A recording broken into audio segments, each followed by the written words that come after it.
Let's look at this question.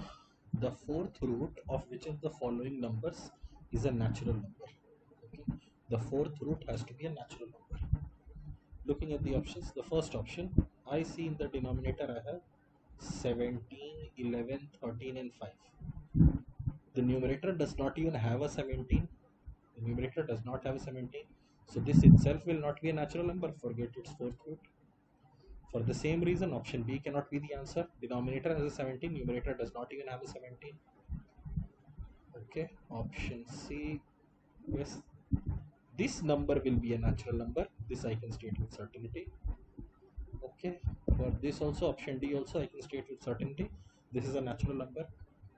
Now I have to check the fourth root of which of the following numbers is a natural number.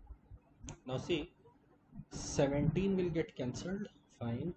13 will get cancelled, fine. 11 will get cancelled, fine.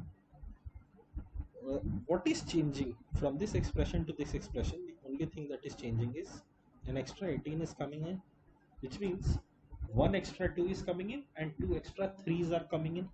So instead of checking for all the terms, let me just check for power of 3.